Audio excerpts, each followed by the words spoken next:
beloved Boss Mike Cervera. Ito nakakatawa rito. Oh, eto na! Thank you naman kay Melo Jam. Oh, thank you. Kumusta na dyan sa Myanmar? Okay lang ba kayo dyan, mga kababayan? Ito, may baon ka na raw. Ito na. Pasok! Low plans ang Magtry ako mag-attend Ito, tingnan nyo, mga kababayan, si Bato, yung itsura. Talagang stress na.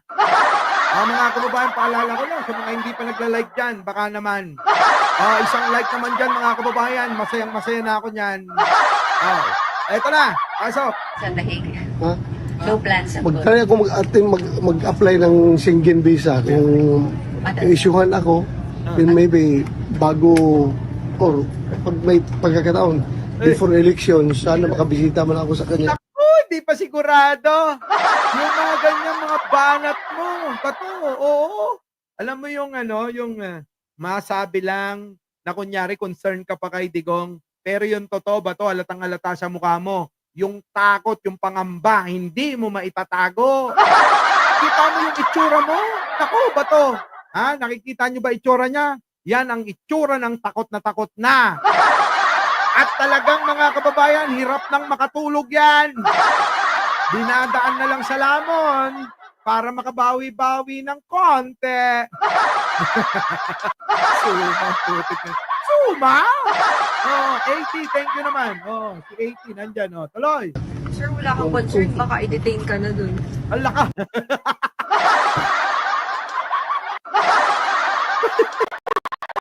Yung tanong Lovely Dominguez, thank you naman. Sabi nung reporter, hindi ka pa natatakot, sir, baka i-detain ka na rin. Binigyan pa ng idea Dapat din nyo na binigyan ng idea to. Di lalong matatakot to. Diba? Lalong matatakot to, mga kababayan, binigyan ng idea Sabi nung reporter, hindi ka pa natatakot, sir. Baka hulihin ka na doon, hindi ka na makabalik dito. Ulit. Ito na, pakinggan ninyo. Sa dahig. Ha? Low plans ang Magtry ako mag-attend mag-apply ng Schengen visa kung i-issuehan ako, then maybe bago or pag may pagkakataon before election, sana makabisita man ako sa kanya. Schengen visa, sabi niya, kung Schengen visa ba?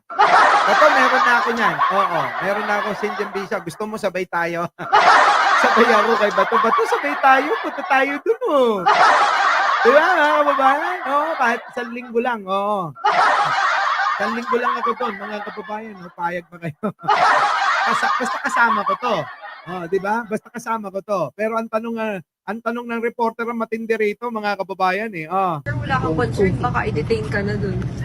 Diretso na siya. Sige lang. Walang yaka ba to? Sabi kasi nung reporter hindi ka pa natatakot na siya, baka i-detain ka na doon. Hindi naman kaila sa inyo, mga kababayan, na may warrant na rin to. Diba?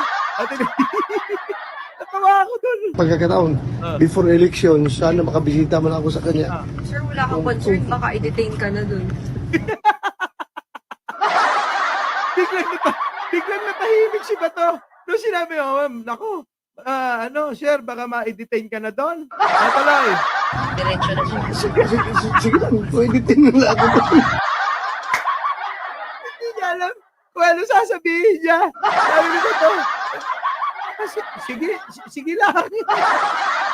Akala mo naman talaga tutuloy siya. Ay! Akala mo tutuloy ka? Huwag kang ganyan, Bato. Uy!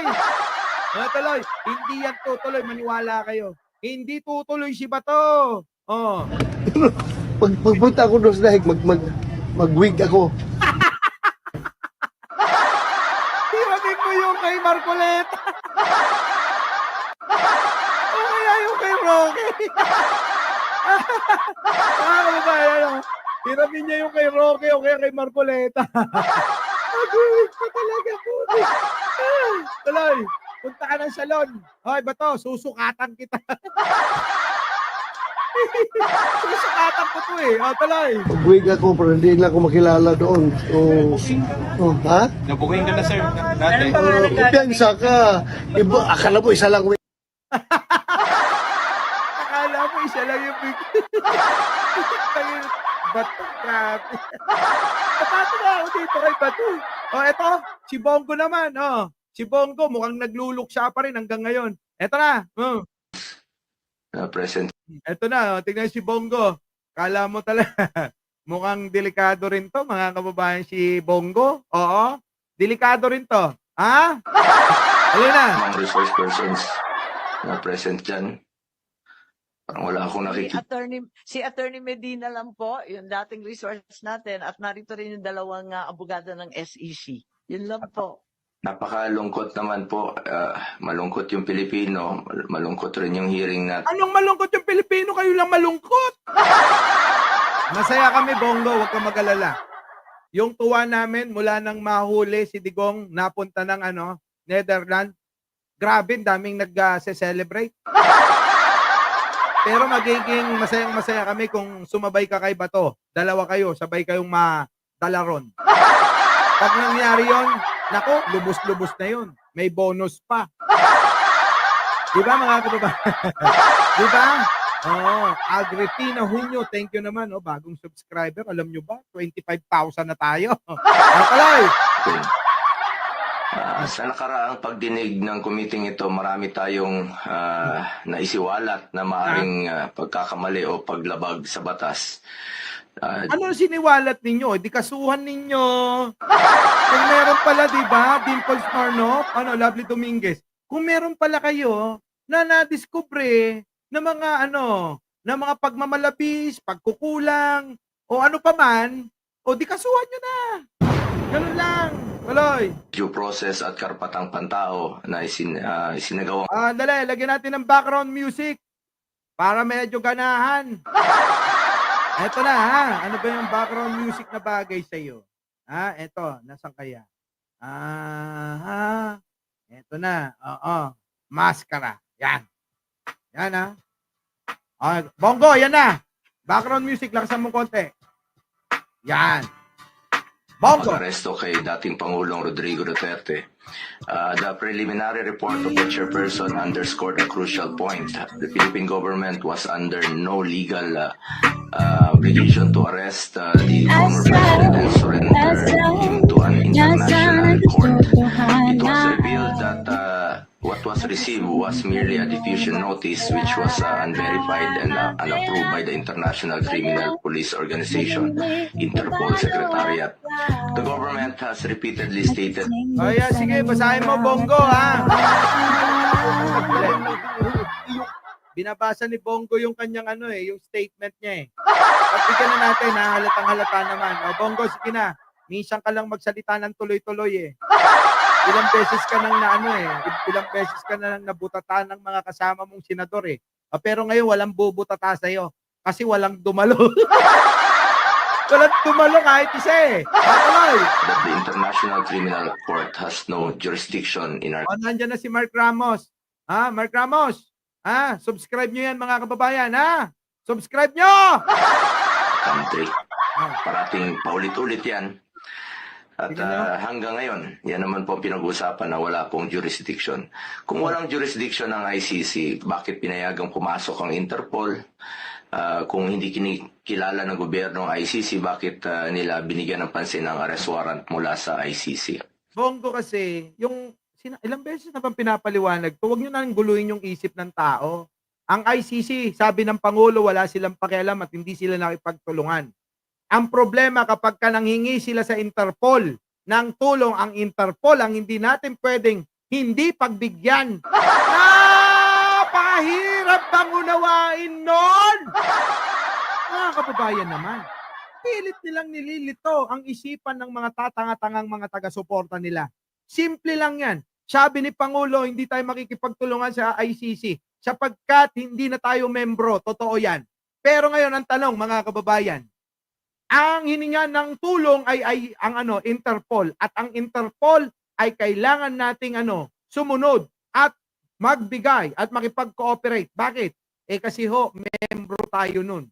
Meron po tayong mga kasunduan doon na dapat tumalima tayo. At hindi naman yon ang problema. Oo, balikan natin kung ano ginawa ninyong dalawa. Marami pala kayo, hindi lang kayong dalawa. Kaya nagkaroon kayo ng kaso sa ICC. Yun ang problema. Ngayon, bakit sisisihin nyo ang gobyernong ito sa mga ginawa nyong kakatarantaduhan noong panahon ninyo ni Digunyo? Di ba doon tayo mag-umpisa? Huwag nyong shortcutin ito. Dahil pag sinortcut nyo ito, ituturo nyo si Pangulo. Sasabihin nyo pa kasalanan ni Pangulong Bongbong Marcos yan. Hindi, kasalanan nyo yan. Gumawa kayo ng labag. Saan? Sa ating batas na hindi nakita ang pagiging patas nung panahon ni Digong sapagkat alam naman natin nung panahon ni Digong walang hustisya nun. Mananawagan ka ng hustisya nung panahon ni Digong? Wala yun. Bakit, mga kababayan? Dahil sila yung ihahabla mo nun. Ngayon, mga kababayan, kung sila ang ihahabla mo nun, ano mangyayari? Baka pati ikaw papatayin ng mga yan. Diba? Napakasimple lang unawain eh. Tapos gusto nila mga kababayan, lagpasan na natin. Doon na tayo sa dulo. Ituro na natin si Pangulong Bongbong Marcos. Siya talaga ang may kasalanan. Gumawa ng paraan para mawala si Digong para manghina ang ating kampong kadiliman. Ganun lang ho kasimple. Huwag nyong shortcutin yung problema na kayo may gawa. Huwag nyong isisisi yung ginawa nyong kasalanan sa sambayan ng Pilipino at sa ating batas na umiiral at batas ni bro. Sisisihin nyo si Pangulo. Yung pagkakamali ninyo, huwag kayong humanap ng ituturo. Turo kayo ng turo. Pero yung alin? Yung tatlong daliri nyo nakaturo sa inyo. Di ba, mga kababayan? Ayan o, puro sila ng turo kay Pangulo. Pero yung tatlong daliri, nakaturo sa kanila. Yung isa, Boss Mike, sa akin nakaturo. Uy, nako, mga kababayan. Nako, ewan ko ba. O, sige, tuloy na natin. Pero kayo, Bongo, tama na drama nyo. Wala na mangyayari dyan. Ang maigi, gumawa kayo ng paraan kung paano kayo hindi mahuhuli. Kung kayo, kung si Digong walang nagawa nung hinuli, kayo pa kaya? Tandaan mo, ang tinitignan ng mga tao si Digong lang, hindi kayo. Alay mo, bago mag-eleksyon, nahuli na kayo. Di ba, mga kababayan? Oh, eto na. Oh, ang banat ng ating atche, pasok. Sa paningin ko, kung hindi ka abogado, Oh. Robin hindi naman abogado. Si Bato hindi naman abogado. Si Philip hindi rin naman abogado. Si Kibiloy hindi rin naman abogado. Mas lalong hindi rin naman abogado ang mga Gidili supporters. So, ano sila? isip ako, pusa o aso? Both. Pusa at aso. Ang aso, si Robin, si Bato, si Philip, si Kiloy, si Bongo, Valentina. Ang pusa naman, yung mga Gidili supporters na. So, ganun din. Ay, diba? Bongga. Meow. Meow, meow. Ang lakas pang asam na itong tiktokers na to. Tuwan-tuwa ako rito eh. Sa totoo lang, nakita nyo ba itsura ni Sara? Ganyan ba gusto nyo maging presidente? Ito yung gusto nila ipalit eh. Ganitong itsura, mga kababayan, ang isa papalit kay Pangulong Bongbong Marcos na napakadisente. Oh, tingnan nyo. Oh. Isip ako, pusa o aso? Tingnan nyo. Pusa o aso. Pusa o aso. Yung aso ko na maingay yung mga aso. Oh. Kita nyo mga kababayan? Oh, yan ba? Ganyang istilong? Oh. Okay, mag-alala. Malapit na yan. Malapit nang hindi nyo makita sapagkat uuwi na ng Davao. Kung sasamaing palad, baka diretso ng kulungan. Anyway, mga kababayan, inabot na tayo ng mahabang oras. Muli, ako po ang inyong lingkod, Mike Cervera po, laging nagsasabing, mahalin natin ang ating kapwa, pagdasal po natin lagi ang ating bansa. Magandang umaga, magandang hapon at magandang gabi.